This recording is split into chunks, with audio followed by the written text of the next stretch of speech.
Mesdames et messieurs, bonjour. Nous allons vous proposer une série d'émissions consacrées à la place de la femme. Dans ce cadre, nous avons rencontré plusieurs personnes au sein du collège.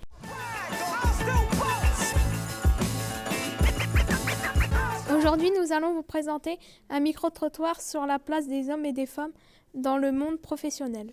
Citez un métier pratiqué par un homme et un par une femme. Tous les métiers sont pratiqués par des hommes et des femmes, en tout cas en France. On n'est pas de spécifique à un genre. Alors, un métier par un homme, éboueur. Un métier pratiqué par une femme, enseignante, mais en primaire. Pharmacien, docteur.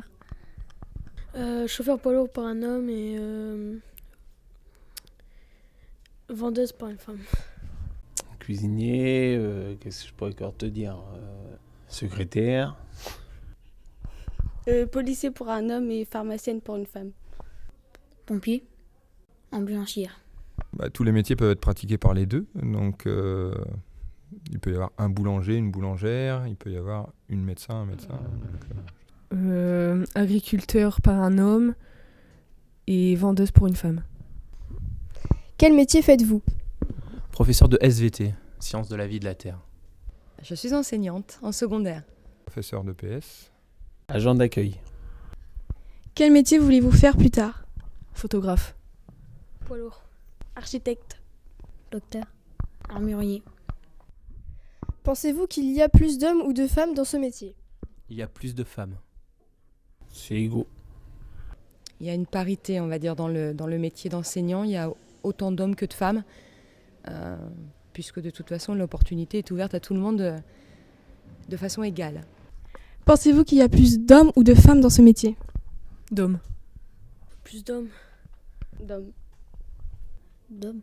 D'homme. Alors, il y a beaucoup plus d'hommes.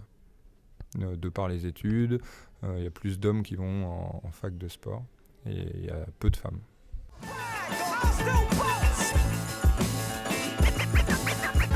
Bonjour, aujourd'hui nous allons vous présenter l'interview d'une assistante d'éducation qui veut devenir policière. Oui, alors je m'appelle Émilie Leclerc, j'ai 26 ans et je suis assistante d'éducation au collège de Chaulnes. Alors plus tard, je voudrais être gardien de la paix pour aider les autres, pour aider mon pays, le protéger et servir mon pays. Il y a plus d'hommes dans ce métier. Je pense que, je pense que c'est parce que c'est dangereux, du coup les femmes se disent que c'est pas pour nous, alors que non. Je ne pense pas que ça soit difficile d'y accéder. Au quotidien, je pense qu'il est plus facile avec les deux. Il n'y a pas de différence homme-femme. Enfin, moi, j'en fais pas en tout cas, donc il n'y a pas de différence.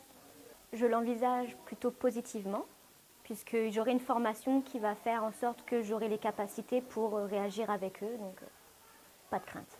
J'anticipe mon intégration plutôt, je dirais sereinement, mais il faut faire ses preuves en fait. Du coup, je sais je vais arriver, je ne vais pas savoir tout faire du premier coup. Du coup, c'est sûr que j'ai un peu des craintes par rapport à ça, que mes collègues n'aient pas confiance en moi, ce qui n'est pas bon. Donc du coup, c'est ça un peu qui me fait un peu peur, mais sinon, ça va le faire.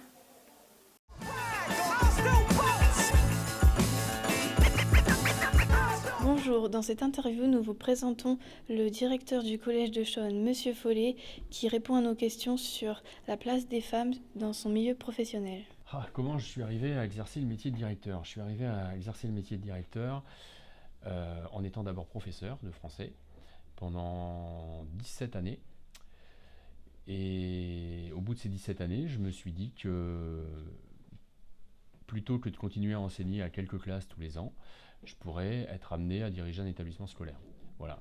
Pourquoi ? Parce que quand on dirige un établissement scolaire, avant tout, on fait un travail de pédagogie, comme les professeurs, mais la pédagogie, elle s'exerce au niveau à l'échelle de tout un établissement scolaire. Voilà. Donc j'ai voulu essayer d'élargir un petit peu mes responsabilités, tout simplement. Alors ce métier, je l'exerce depuis maintenant 8 ans. C'est la 8e année, pardon. Et alors quand on devient personnel de direction comme je le suis, on passe d'abord par l'échelon du principal adjoint. Donc j'ai été d'abord principal adjoint dans un collège de l'Aisne, et ensuite je suis arrivé comme principal au collège de Chaulnes. Voilà. Et c'est mon premier poste de principal. J'en ai déjà vu souvent. Avant moi, c'était Madame Naillon, donc une femme principale qui occupait ce fauteuil. Voilà. Et si je m'intéresse un petit peu aux établissements voisins, oui, il y a plusieurs femmes qui sont principales de collège. Ou proviseurs de lycée d'ailleurs. Bah, il convient autant à un homme qu'à une femme, bien sûr, oui. Il y a à peu près... certaines années, quand on devient principal, on passe un concours. D'accord ? Un concours de la fonction publique. Et certaines années, les résultats au concours montrent que plus de femmes sont reçues. Il y a plus de femmes qui sont reçues que d'hommes. L'autorité n'est pas sexuée pour moi. On peut très bien avoir de l'autorité en étant un homme, et on peut très bien avoir de l'autorité en étant une femme, et on peut aussi n'avoir aucune autorité en étant un homme. Donc non, je ne pense pas que ça soit un facteur sexué, l'autorité. Je n'ai pas de préférence pour engager une femme ou un homme. Moi, les personnes que j'engage ici dans l'établissement, ce sont des personnels de vie scolaire, des surveillants. Ce qui m'importe toujours, c'est d'avoir une équipe qui soit équilibrée. C'est-à-dire avoir et des hommes et des femmes. Parce que par exemple, un élève certains élèves vont plus facilement se confier, vont plus naturellement aller vers des hommes ou vers des femmes, et donc c'est important d'avoir une mixité dans l'équipe. Voilà. Donc parfois, il peut m'arriver en effet de me dire, là je vais avoir besoin de recruter un assistant d'éducation, je préférerais pour l'équilibre de l'équipe que ce soit un homme ou une femme. Mais c'est juste une question d'équilibre dans l'équipe, c'est tout. Voilà. Oui, il y en a, parfois, sans vouloir tomber dans la caricature, il en existe. Les filles sont généralement un peu plus travailleuses que les garçons. Les filles posent globalement moins de soucis de comportement. Je dis bien globalement. Je n'ai pas passé beaucoup d'élèves au conseil de discipline, mais j'ai passé à peu près autant de filles que de garçons. En revanche, si je regarde les résultats au brevet, il y a beaucoup plus de mentions très bien chez les filles que chez les garçons. Donc ça doit vouloir dire quelque chose. Ça ne veut pas forcément dire d'ailleurs qu'elles sont plus intelligentes au départ. Je pense que l'intelligence, c'est comme l'autorité. On peut être très intelligent en étant une fille, un garçon, très travailleur. Mais au niveau de la quantité de travail, vous les filles, vous êtes un peu plus travailleuses quand même. J'en ai des jeunes filles de votre âge qui veulent exercer des métiers réservés aux hommes. Déjà, ce que je leur dis, c'est que pour moi, il n'y a pas forcément de métiers réservés aux hommes. Je ne pense pas que ça existe, des métiers réservés aux hommes. Pas plus qu'il n'existe de métiers réservés aux femmes. L'exemple type du métier qu'on croit réservé aux femmes, c'est celui qui porte même le nom des femmes, c'est le métier de sage-femme. Il y a des hommes qui exercent ce métier. Ça s'appelle mailloticien, et même eux, ils préfèrent qu'on les appelle sage-femme parfois. Non, il n'y a pas de métier réservé aux hommes ou de métier réservé aux femmes. Ce que je dis souvent, c'est que le plus beau métier du monde, c'est celui qu'on choisit. Donc à partir du moment où une jeune fille décide d'exercer un métier entre guillemets réservé aux hommes, je ne vois pas pourquoi elle serait moins compétente qu'un homme pour l'exercer. On peut très bien imaginer des jeunes filles qui travaillent dans le bâtiment, dans la mécanique, puisque ce sont ces métiers-là qu'on croit réservés aux hommes. Voilà. Donc je les encourage à y aller, si elles souhaitent y aller. Je pense que c'est un établissement dans lequel il fait bon vivre, je le dis toujours. Je pense que c'est un établissement à taille humaine, avec le bon nombre d'élèves, le bon nombre d'adultes, et qui permet d'avoir un suivi dans lequel on fait preuve de beaucoup de bienveillance avec les élèves. C'est-à-dire que j'ai l'impression, et ce n'est pas qu'une impression, puisqu'on l'a testé et mesuré, j'ai l'impression que les élèves se sentent plutôt bien ici. Moi, je m'y sens très bien, très très bien, et je travaille avec une équipe d'enseignants que beaucoup de mes collègues m'envient. Voilà. Plus maintenant,